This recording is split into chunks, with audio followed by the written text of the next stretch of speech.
The morning mist hung thick over the Norman bocage on July 8, 1944.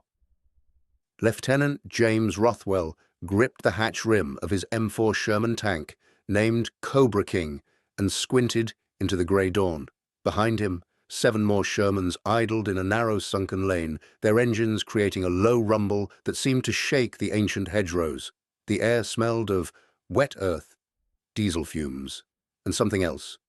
Something Rothwell couldn't quite name. Fear, perhaps, or premonition. "Sir, visibility's maybe 200 yards, came the voice of Corporal Danny Martinez from the driver's position below. "These hedgerows, they're like walls. Can't see a damn thing past them."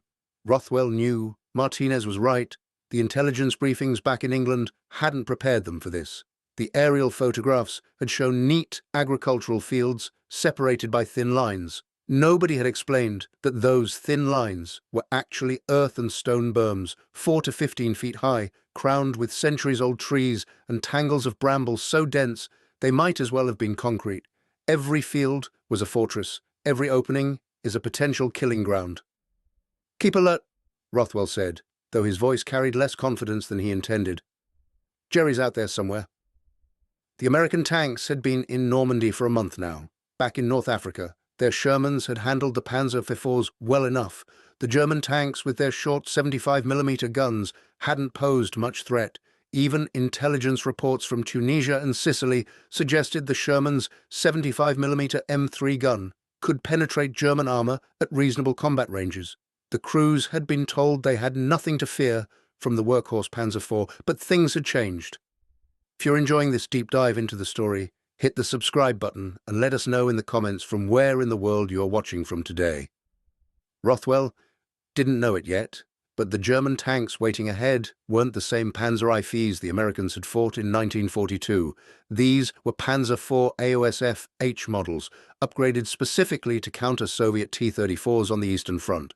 The short howitzer-like gun had been replaced with a long-barreled 75mm KwK 40L48, a high-velocity weapon that could penetrate 77mm of steel armor at nearly 2,000 meters.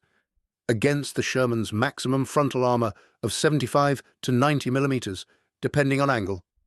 This gun was devastatingly effective. The Shermans rolled forward through the pre-dawn murk. The plan was simple. Advance down this country lane, punch through the hedgerow at the far end, and secure the crossroads beyond. Intelligence suggested light German infantry resistance. No armor reported in the sector. Intelligence was wrong. Hauptmann Friedrich Steiner had positioned his 4 Panzertweifers with the patience of a hunter setting traps. 3 weeks of fighting in the bocage had taught him that the landscape itself was his greatest weapon. The massive hedgerows channeled enemy movement into predictable routes. The Americans liked their roads and lanes because their tanks were heavy, their crews were cautious, and their doctrine emphasized speed of advance over reconnaissance. Steiner's tanks waited at the corners of adjacent fields, hull down behind the earthen berms with only their turrets exposed. The KwK 40 guns were trained on the single gap where the sunken lane opened into the killing zone. His gunners had already ranged the distance, 300 meters. At that range, their armor-piercing rounds would slice through Sherman armor like paper. "Hold fire," Steiner whispered into his throat microphone. "Let them commit. Let them all come through." The German doctrine had evolved. In 1943, faced with T-34s that could shrug off the old Panzer IV guns, German engineers had mounted the new long-barreled 75mm weapon, originally designed for anti-tank guns. When fired with Panzergranit 39 armor-piercing ammunition, this weapon achieved a muzzle velocity of 750 meters per second, a 74% increase over the old howitzer variant. But velocity wasn't the only advantage. The longer barrel improved accuracy dramatically. The new Panzergranit 40 tungsten cord shot could penetrate even heavier armor. And most critically, German tankers had learned to fight smart. They used terrain. They waited. They struck from ambush at ranges where return fire would be ineffective. The Americans didn't know any of this. Rothwell's Sherman emerged from the lane into what appeared to be an open field. The hedgerows here formed a rough square, maybe 200 meters on each side. Perfect. They could form up here, orient themselves, then push through to the crossroads. All tanks, spread out, left flank. The world exploded.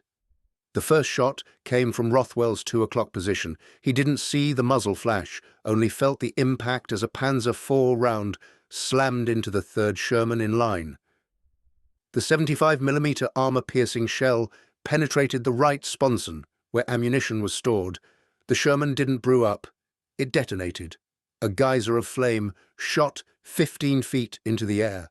The turret flew off like a child's toy. The explosion was so violent that chunks of metal peppered Rothwell's own tank. "Contact right! Contact!" A second shot. The Sherman, directly behind Rothwell, shuddered as a round punched through its frontal armor at an angle, penetrating near the driver's position. Smoke poured from the hatches. The driver, a kid from Minnesota named Erickson, tried to bail out. He made it halfway through his hatch before machine gun fire from the hedgerows cut him down. "Back! Reverse! Get us out of—" The third shot hit the lead tank. At 300 meters, the Panzergranate 39 round struck the Sherman's turret front at a 90-degree angle and penetrated cleanly. The Sherman's commander, Lieutenant Carl Becker, died instantly as the shell passed through the fighting compartment and detonated the ready rack of 75mm rounds on the turret floor. The tank didn't just catch fire, it disintegrated. British tankers had a name for this. They called it brewing up. Polish soldiers called it the burning grave. American crews used a different term, borrowed from a cigarette lighter advertisement: Ronson, lights up the first time, every time. A 4th Sherman tried to traverse its turret toward the threat, but the German gunner was faster. The round struck low on the hull, penetrated the thin belly armor exposed as the Sherman attempted to climb over a hedgerow root system and set off the ammunition. Another fountain of flame, another crew that didn't have time to scream. 58 seconds had passed since the first shot. 4 Shermans were burning wrecks. 17 American tankers were dead or dying. 3 more were wounded, crawling through the dirt trying to reach cover that didn't exist. Rothwell's tank was reversing desperately down the sunken lane when the 5th round found them. The shell struck at an angle, penetrating the right track assembly and detonating inside the engine compartment. The 400-horsepower gasoline engine, already running hot, erupted into flames fed by ruptured fuel lines. "Bail out! Everybody out!" Martinez kicked open the driver's hatch and tumbled into the lane. The bow gunner followed. Rothwell dropped through his own hatch just as ammunition in the turret began cooking off. Explosions chased him down the lane, shrapnel whistling overhead like angry hornets. Behind him, 3 more Shermans tried to retreat. 1 made it. 2 didn't. German machine gun fire swept the lane. Tank destroyers, or self-propelled guns, hidden in the tree line, added their high-explosive shells to the carnage. The entire engagement lasted 4 minutes and 40 seconds. When the survivors finally reached American lines, 2 hours later, muddy and traumatized and missing most of their tanks, Rothwell's hands wouldn't stop shaking. 8 Shermans had rolled into that field. 2 had made it out. 32 men had gone in. 11 came back. "What the hell happened out there?" The battalion commander's voice was sharp, but his eyes showed concern. American tank losses in Normandy were climbing to levels that made Tarawa look like a training exercise. "The intelligence was wrong, sir," Rothwell said quietly. "They said no armor. But those Panzer IVs—" He paused, trying to find words for what he'd witnessed. "Our guns barely scratched them, sir. But theirs went through us like we were made of tin." The commander's jaw tightened. He'd heard similar reports before. The 3rd Armored Division had entered Normandy with 232 M4 Sherman tanks. Within weeks, they'd lost over 600 Shermans destroyed completely, with another 700 knocked out and repaired, a loss rate of 580%. This wasn't supposed to happen. The American M4 Sherman had been designed in 1941 as an infantry support tank. Its short-barreled 75mm gun was perfect for firing high-explosive shells at bunkers and machine gun nests. Its armor was sufficient to stop small arms fire and shell fragments. Its mechanical reliability was legendary, its ease of manufacture unmatched. The Sherman was meant to be the tank that American industry could produce by the thousands, while German factories struggled to build Panthers and Tigers by the dozens. And that strategy had worked in North Africa. Against the early Panzer IV with their short guns, the Sherman held its own, but by late 1943, every Panzer IV rolling off German assembly lines mounted the long-barreled KwK-40. These upgraded tanks could penetrate Sherman armor from 1,800 meters, while the Sherman's gun struggled to penetrate Panzer IV frontal armor beyond 1,000 meters. The mathematics were brutal and simple. In a duel at 1,500 meters, the Panzer IV could kill the Sherman while remaining effectively invulnerable. The Sherman had to close to point-blank range to have a chance, and closing that distance through the Norman bocage meant driving straight into prepared German positions. The British had recognized this problem earlier. They mounted their powerful 17-pounder anti-tank gun on the Sherman chassis, creating the Sherman Firefly. This weapon could engage German tanks at any range, but there were only 342 Fireflies available for the Normandy invasion, and British doctrine called for only one Firefly per troop of 4 Shermans. The Americans had developed the 76mm gun for the Sherman, which offered better penetration than the original 75mm. But even in July of 1944, these upgunned Shermans were rare. Most American tankers went into battle with the same weapon that had been adequate in Tunisia but was fatally inadequate in Normandy. The problem went beyond just the gun. A British operational research study conducted in July of 1944 analyzed Sherman tank casualties between June 6th and July 10th. The statistics were stunning. 60% of Allied tank losses resulted from a single shot from a 75mm or 88mm German gun. 2/3 of all tanks brewed up when penetrated. German armor-piercing shells almost always penetrated and disabled a Sherman. The armor offered so little protection that the only way to survive was to avoid being hit at all. When a Sherman was penetrated, the crew had an average of 15 seconds to evacuate before the tank caught fire. Historian Donald Graves documented that crew members who hesitated or tried to retrieve equipment usually died. The destruction of their tank didn't remove them from battle, however. Both sides commonly fired at tank crews evacuating shot-up vehicles. A U.S. First Army study found that of tank crew casualties, roughly 1/4 were killed and 3/4 were wounded when their tank was knocked out. But this average masked a terrible reality. If the tank caught fire, casualties were distributed evenly between those who burned and those who didn't, meaning that crew in burning tanks had a 50% fatality rate. For Lieutenant Rothwell and survivors like him, the numbers translated to faces: Erickson from Minnesota, Corporal Hayes from Brooklyn, Sergeant Thompson, who'd survived North Africa and Sicily only to die in a Norman hedgerow. Each lost Sherman meant 1 man dead and 1 wounded on average. But that was just the average. In rapid ambushes like the one Rothwell survived, where tanks brewed up instantly, entire crews died before they could react. The psychological impact was devastating. Tank crews are volunteers selected for technical aptitude and courage. They train together, fight together, live in cramped quarters where personality conflicts can't be hidden and trust becomes absolute. When a tank brews up, you don't just lose equipment, you lose brothers. And it kept happening. The German 75mm KwK-40 wasn't their most fearsome weapon. The 88mm guns on Tigers and Panthers were more powerful, more famous, more feared, but the 75mm was everywhere. Hundreds of Panzer IVs in Normandy, dozens of Stu G3 assault guns mounting the same weapon, towed PaK-40 anti-tank guns dug into hedgerow corners. The 75mm KwK-40 family of weapons accounted for more Sherman kills than any other German gun, simply because it was the most common. A British study of armoured vehicle casualties in Northwest Europe documented that 41% of tank casualties were caused by armour-piercing shot, primarily from German 75mm guns. The average range of engagement was about 600 yards. At that range, the KwK-40 could penetrate any angle of Sherman armor, while the Sherman's 75mm M3 gun struggled against German tanks presenting even modest angles. The Panzer IV's 80mm frontal hull armor could easily withstand hits from the Sherman's gun at normal combat ranges, though the turret remained vulnerable.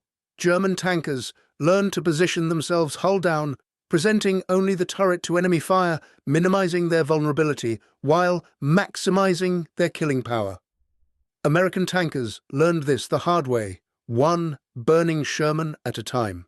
On July 11, 1944, the 29th Infantry Division attacked near St. Lo with tank support. German Panzer IVs and Stugee 3s, positioned in the bocage, ambushed the American column. Within 20 minutes, 14 Shermans were destroyed. The German tanks withdrew before American artillery could range them. On July 15th, a company of Shermans from the 2nd Armored Division attempted to advance through the hedgerows near Hautes-Ventes. Panzer IVs attacked from 3 directions simultaneously, using the compartmentalized terrain to isolate individual American tanks and destroy them before neighboring tanks could provide supporting fire. 22 Shermans were lost. 4 German tanks were damaged, none destroyed. The pattern repeated across the American sector. The bocage, which intelligence had dismissed as agricultural land, became a killing field. Every hedgerow gap was a potential ambush site, every sunken lane a trap. German defenders had weeks to prepare positions, pre-range distances, coordinate fields of fire. American attackers had to advance blindly, hoping their numbers would overwhelm German firepower before the losses became unbearable. Sometimes they did. Usually they didn't. General Omar Bradley, commanding First Army, received daily casualty reports that grew more alarming through July. Tank losses were exceeding replacement rates. Experienced crews were being killed faster than training schools could produce new ones. The Sherman's mechanical reliability, once considered its greatest strength, became irrelevant if the tank was destroyed by enemy fire before it had a chance to break down. Worse, frontline units began developing a deep mistrust of their equipment. Tank crews called their Shermans death traps and coffins on wheels. Replacement crews arriving from England heard horror stories from survivors. Morale problems emerged. Men volunteered to transfer to the infantry rather than crew a Sherman, despite the infantry's own horrific casualty rates in the bocage. Something had to change. The first attempts at solutions came from the troops themselves. Tank crews began welding additional armor plates scavenged from destroyed German vehicles onto their Shermans. These improvised modifications added weight, reduced mobility, and often didn't help much, but they gave crews a psychological sense of doing something. Engineers experimented with sandbags packed around the hull. This proved largely ineffective against armor-piercing rounds, but was better than nothing. Some crews stacked logs on their glacis plates, reasoning that the wood might detonate shaped charges before they reached the armor. It rarely worked, but desperate men will try anything. The real solution required acknowledging that American pre-war tank doctrine had been wrong. The Sherman wasn't supposed to fight other tanks. That was the job of specialized tank destroyers. Shermans were supposed to support infantry, blast bunkers, and exploit breakthroughs created by infantry and artillery. But in Normandy, there was no breakthrough. There was only grinding, hedgerow by hedgerow combat, where Shermans had to fight Panzer IVs, whether doctrine called for it or not. And in those fights, doctrine didn't matter. Only penetration and armor thickness mattered. And by those measures, the Sherman was outclassed. Technical. Reports made their way up the chain of command. The Office of Scientific Research and Development analyzed armor penetration data. Ordnance Department officials examined captured German tanks and weapons. The conclusions were undeniable. American tanks were at a severe disadvantage against upgraded German armor. But fixing the problem wasn't simple. The 76mm gun existed and offered better performance, but production and distribution took time. By late July, only a handful of 76mm Shermans had reached France. Most units still fought with the original 75mm. Even when 76mm Shermans became available, many commanders initially rejected them. George Patton's Third Army refused 76mm tanks for months, believing the 75mm high-explosive round was more useful for infantry support. This changed abruptly after the Battle of Aracourt in September, when Patton's tankers faced German Panthers and begged for better anti-tank weapons. But that's getting ahead of the story. In mid-July of 1944, Lieutenant Rothwell and thousands of tankers like him were still fighting with inadequate weapons against an enemy who had spent 3 years learning how to kill Allied tanks efficiently. The 75mm KwK-40 wasn't the biggest German gun or the most famous, but it was ubiquitous, effective, and in the close confines of the Norman bocage, absolutely lethal. The hedgerows amplified every German advantage. The limited sight lines meant engagements happened at ranges where German guns could penetrate easily while Sherman return fire was less effective. The compartmentalized terrain prevented American tactics of massing armor and using numbers to overwhelm defenders. German tanks could engage from prepared positions, fire a few devastating shots, then withdraw before American artillery or air support could respond. A British after-action report from late June captured the reality. The German practice of sighting the 75mm anti-tank guns and Panzer V's in hull-down positions at hedgerow corners allows them to engage our tanks at ranges between 600 and 1,200 yards. At these ranges, their guns easily penetrate our frontal armor. Our return fire, even when accurate, frequently fails to penetrate their turret mantlets or angled hull armor. The tactical situation strongly favors the defender. American tankers developed their own tactics to cope. They learned to use artillery to suppress suspected German positions before advancing. They coordinated with infantry to scout hedgerow gaps. They used smoke to obscure German fields of fire. They tried to flank German positions, though the bocage made flanking maneuvers extraordinarily difficult. None of it solved the fundamental problem. When a Sherman faced a Panzerbesatzung in the Norman bocage, the German tank could usually kill the Sherman before the Sherman could effectively return fire. This wasn't about courage or training or determination. It was physics and geometry and the cold mathematics of armor penetration at combat ranges. The 75mm KwK-40 gun could penetrate 110 millimeters of unsloped armor at 100 meters and 80 millimeters at 1,000 meters. The Sherman's frontal armor was 75 millimeters at most, often angled to increase effective thickness to perhaps 90 millimeters. This meant that at almost any practical combat range in Normandy, the Panzer before could penetrate the Sherman frontally. By contrast, the Sherman's 75mm M3 gun-firing standard M61 armor-piercing rounds could penetrate 88 millimeters at 100 meters and 73 millimeters at 1,000 meters. The Panzer IV's frontal hull armor was 80 millimeters vertical. At ranges beyond very close quarters, the Sherman couldn't reliably penetrate Panzer IV frontal armor. This imbalance meant American tankers had to take extraordinary risks to achieve kills. They had to close to point-blank range, expose themselves to flanking attacks, or wait for German tanks to present side or rear armor. All of these options required luck and courage in quantities that became hard to sustain as casualties mounted. The worst part was that American intelligence had known about the upgraded Panzer IVs since late 1943. Reports from the Eastern Front documented the new long-barreled gun. British forces in Italy had encountered it. The information was available, but production priorities, doctrinal assumptions, and bureaucratic inertia meant that most American tanks in Normandy still carried the inadequate 75mm gun. Soldiers paid for these decisions with their lives. By late July, the casualty figures forced a reckoning. The 3rd Armored Division's experience was typical. 648 Shermans destroyed completely 700 more knocked out and later repaired. Other divisions reported similar losses. The mathematical reality became inescapable. If current loss rates continued, American armored divisions would cease to exist as effective fighting forces within months. Something had to change. And it did, but not through better tanks or weapons.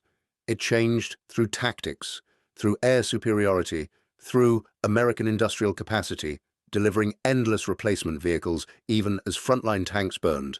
Most of all, it changed through the grim determination of men like James Rothwell, who climbed back into replacement Shermans day after day, despite knowing the odds were against them. But first, they had to learn just how bad those odds could be. And that lesson came in September, in a rolling French countryside far from the claustrophobic bocage, where German Panzer IVs and Panthers would test American armor doctrine to the breaking point. The Battle of Aracourt would prove whether American tankers could overcome German technical superiority through superior tactics and coordination, or whether the mathematics of armor penetration would doom them to continued slaughter no matter how bravely they fought. The rain had stopped by the time Lieutenant James Rothwell climbed into his third Sherman tank of the war. The first had burned in the Norman bocage. The second had thrown a track outside Chartres and been abandoned during the breakout. This one, freshly delivered from the replacement depot, still smelled of cosmoline and factory paint. Someone had already named it Phoenix Rising. Rothwell didn't like the name. Phoenixes rose from ashes. His previous crews hadn't left ashes. They'd left nothing at all. It was September 19th, 1944, and Third Army was racing east through France with a momentum that seemed unstoppable. The breakout from Normandy had finally succeeded in late July through Operation Cobra. German resistance had collapsed. Paris had been liberated. American columns were advancing so fast that logistics, not enemy action, had become the primary brake on progress. George Patton's Third Army had covered distances in weeks that would have taken months in the hedgerow fighting. The rolling plains of Lorraine were nothing like the claustrophobic bocage. Here, tanks could maneuver. Here, American doctrine of speed and flanking movements could actually work. Here, crews like Rothwell's could finally use their training instead of just dying in ambushes, or so they thought. "Sir, Battalion Net says we're pushing to Aracourt this morning," Corporal Martinez said from the driver's position. He'd survived the bocage ambush with Rothwell and had refused reassignment. "Intelligence says light resistance, mostly infantry." Rothwell felt his stomach tighten. He'd heard that before. "Yeah," he said quietly. "That's what they always say." The terrain around Aracourt was ideal tank country, gently rolling hills covered with scattered woods, open fields with good visibility, multiple approach routes. The kind of ground where American tanks could use their speed and numbers. The kind of ground where, theoretically, the Shermans' disadvantages in armor and firepower could be offset by superior tactics and coordination. What intelligence hadn't mentioned was that Hitler had personally ordered a massive armored counterattack to stop Patton's advance.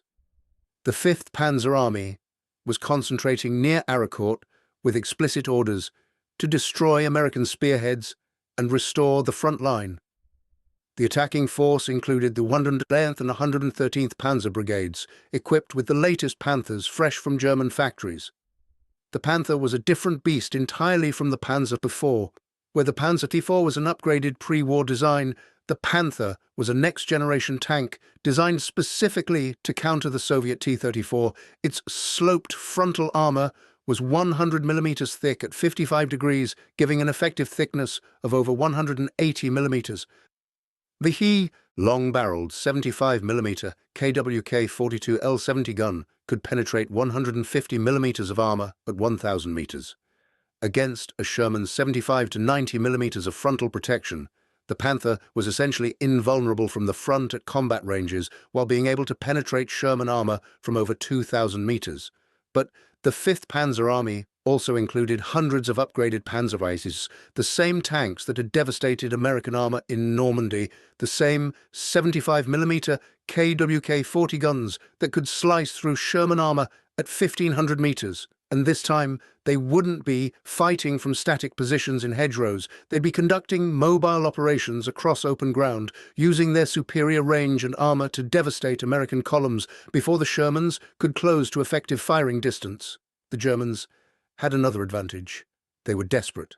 The war was clearly lost in the long term, but a major victory at Aracourt might buy time, might force the Allies to pause, might allow Germany to consolidate defensive positions. Failure meant the Rhine crossings would come within months. Failure meant the war would be over by Christmas, and not in Germany's favor, so they attacked with everything they had.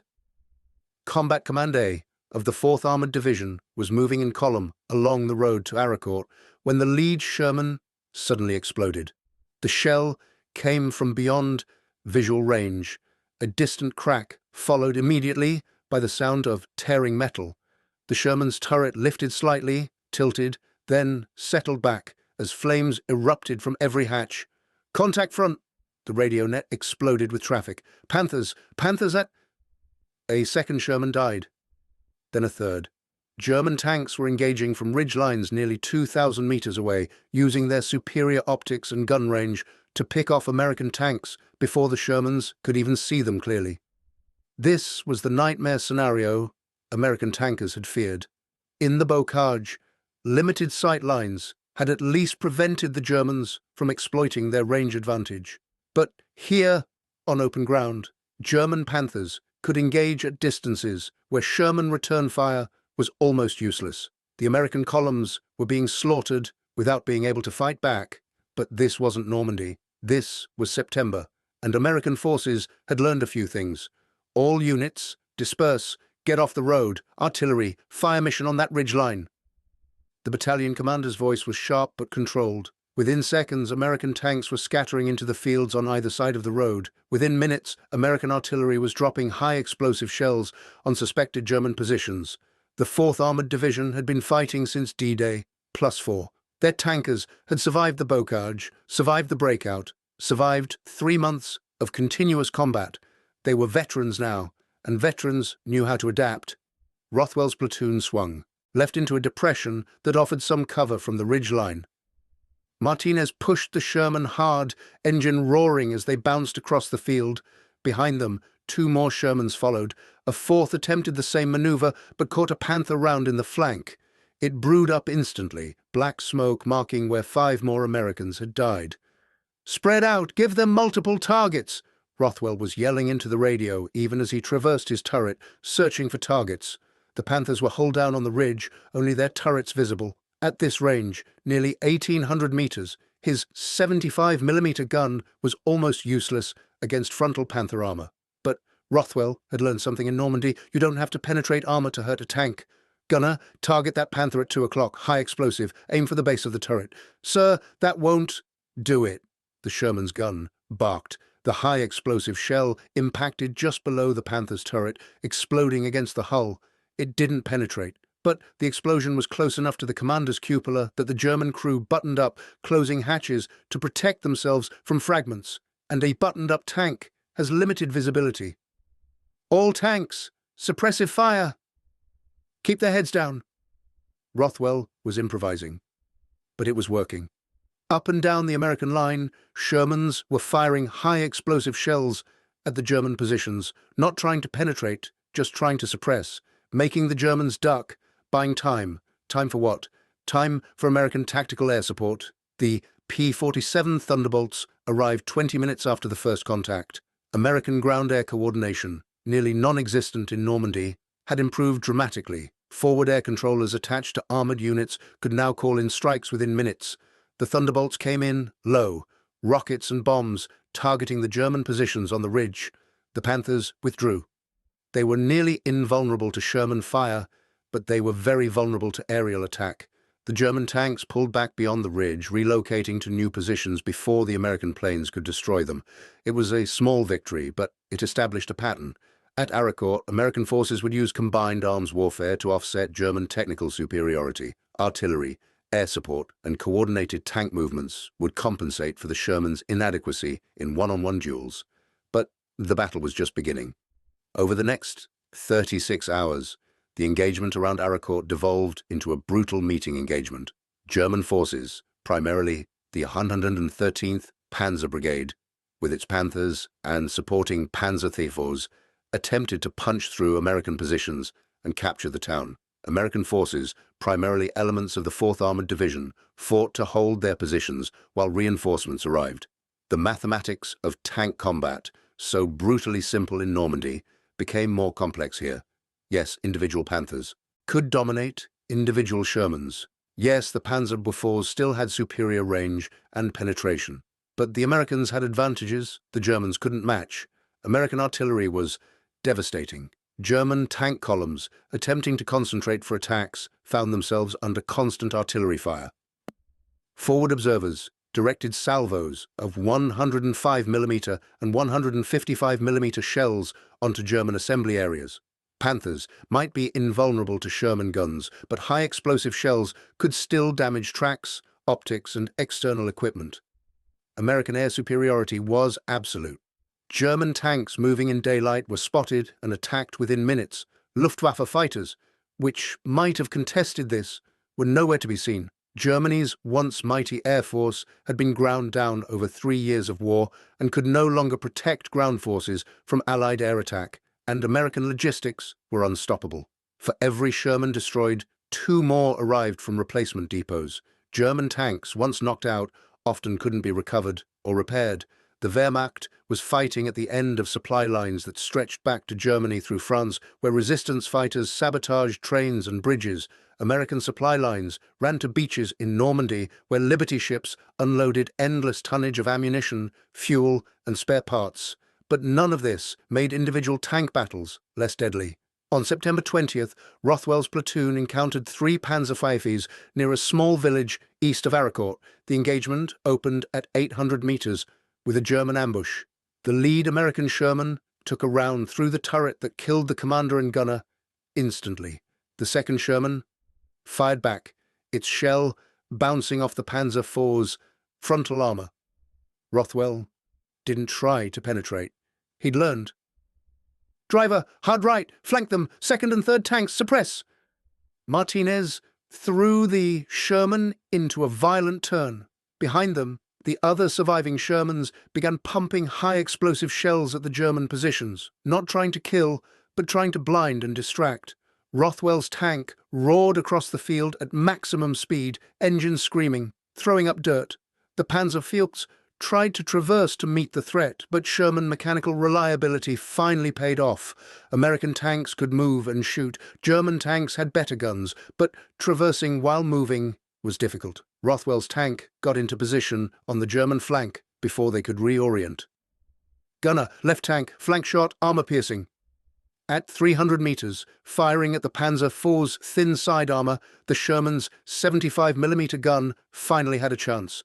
The armor-piercing round punched through 80 millimeters of vertical steel, detonated inside the fighting compartment, and set off ammunition. The Panzer IV exploded. The other 2 German tanks retreated, firing as they went. 1 more Sherman died before the German tanks broke contact. But it was a tactical victory for the Americans. 2 Shermans lost, 1 Panzer IV destroyed, 2 more driven off. In Normandy, that exchange would have been 3 Shermans dead with no German losses. Here, American tankers were learning to use speed, coordination, and combined arms to achieve results their equipment alone couldn't deliver. But the learning process was paid for in blood. The climax came on September 23rd, when the 113th Panzer Brigade launched a major attack with 43 Panthers and supporting Panzer IVs. This was the main effort, the decisive push that was supposed to break American positions and restore German control of the region. The German attack hit Combat Command, positions at dawn. Panthers advancing in company strength, supported by infantry and self-propelled guns, the kind of armored assault that would have been devastating in 1940 or even 1942. But this was late 1944, and the Americans were ready. "All units, fall back positions, let them come." The American commander was deliberately trading space for time, pulling back from initial defensive positions and drawing the Germans into a prepared killing zone. The Panthers advanced confidently. Why shouldn't they? They were superior to anything the Americans could field. Their armor was nearly impenetrable from the front. Their guns could kill at ranges where Shermans couldn't effectively return fire. They had every technical advantage. What they didn't have was situational awareness. American forward observers on hilltops radioed coordinates. Artillery battalions prepared fire missions. Tank destroyer battalions with towed 3-inch guns dug in at key positions.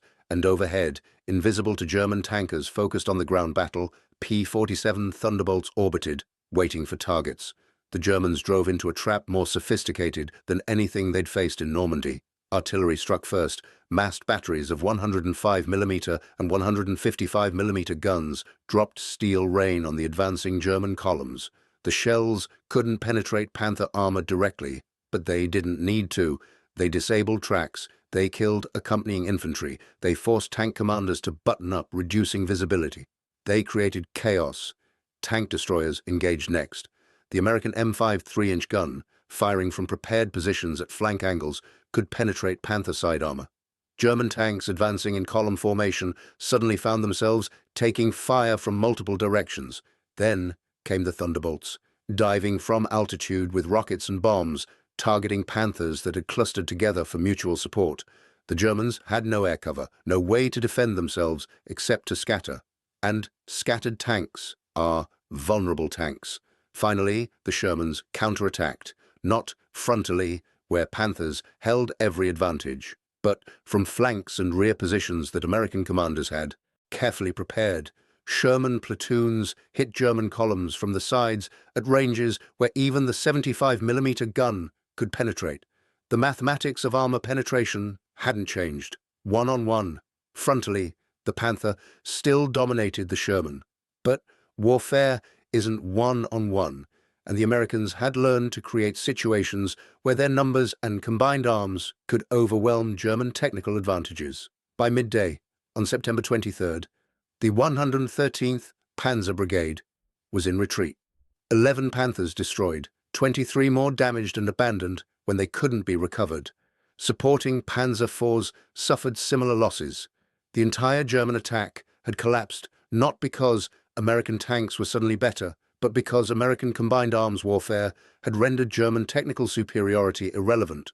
The 4th Armored Division lost 63 Shermans during the Battle of Aracourt, but they destroyed or disabled over 200 German tanks and forced the entire 5th Panzer Army counteroffensive to collapse. The Lessons Lieutenant Rothwell survived Aracourt. His Sherman took 3 hits during the September 23rd battle. 2 bounced off at extreme angles, and 1 penetrated the engine deck but failed to ignite the fuel system. He and his crew bailed out, found another abandoned Sherman with a functioning engine, and got back into the fight within hours. That was the other lesson of Aracourt.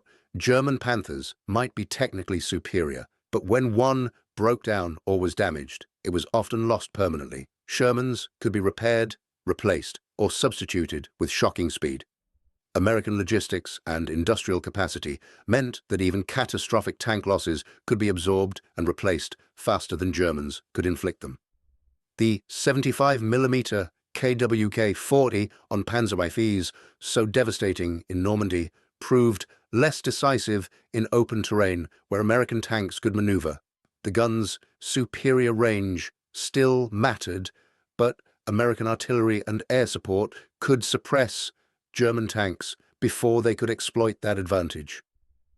And when American tanks did close to effective range, the Panzer IV's armor wasn't sufficient to protect it.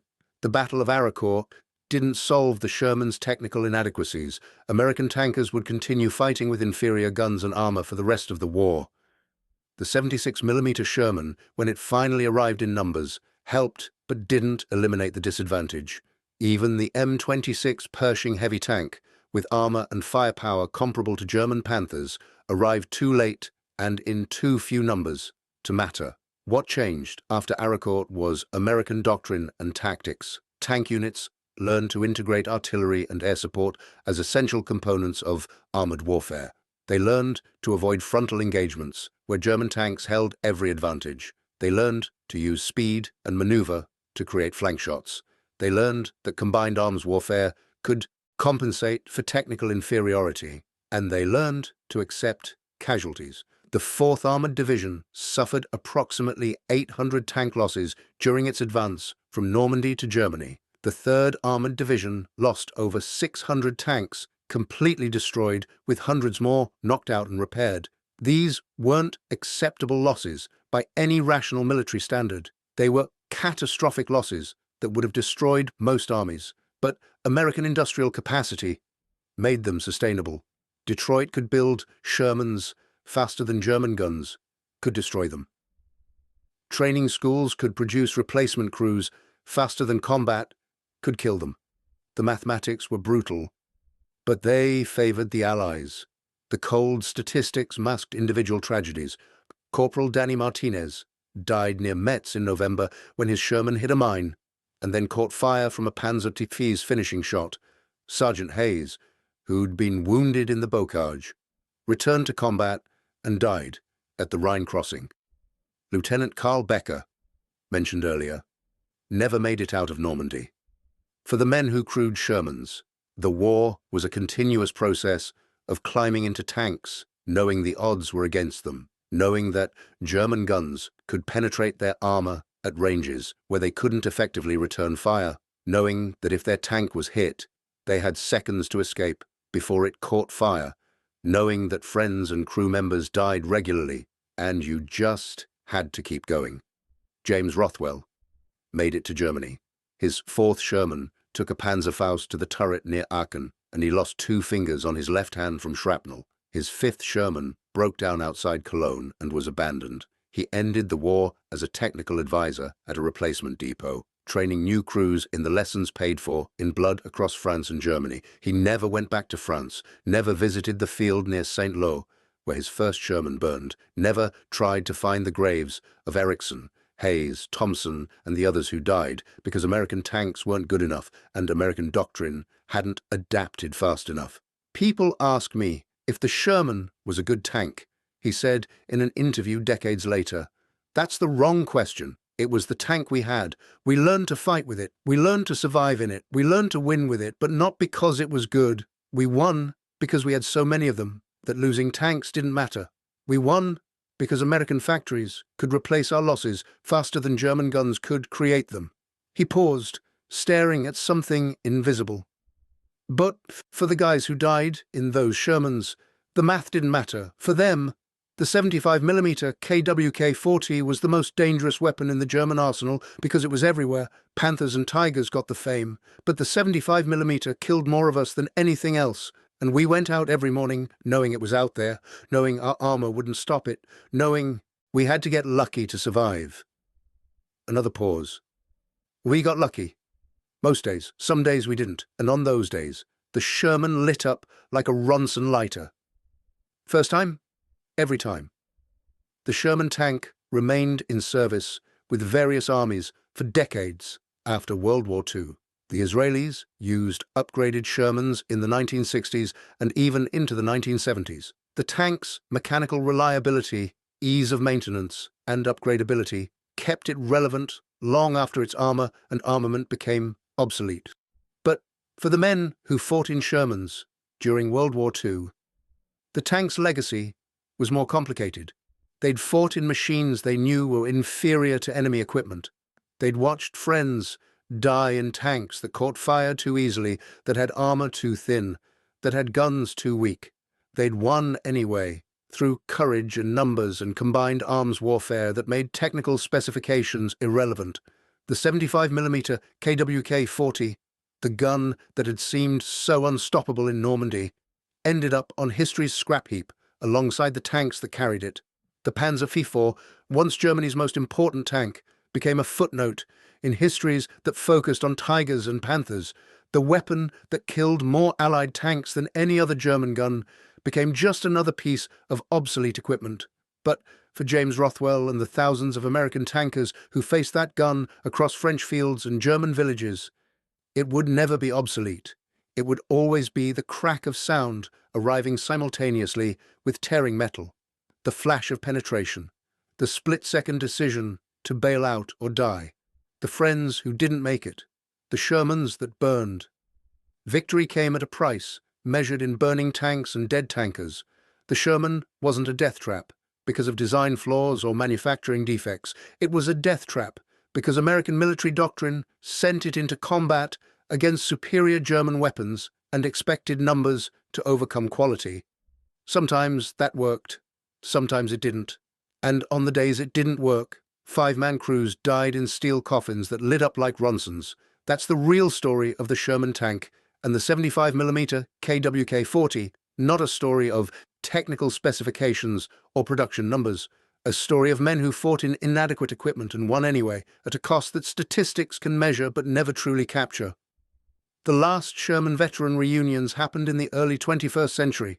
The men were in their 80s and 90s, gathering to remember friends long dead and battles long past. They told stories, compared scars, remembered names that history had forgotten, and sometimes, late at night, when the official ceremonies were over, they'd talk about the other thing they all remembered, the sound of a 75mm KwK-40 round punching through armor, the flash of fire, the scramble to escape, the knowledge that you were lucky to be there, talking about it when so many weren't.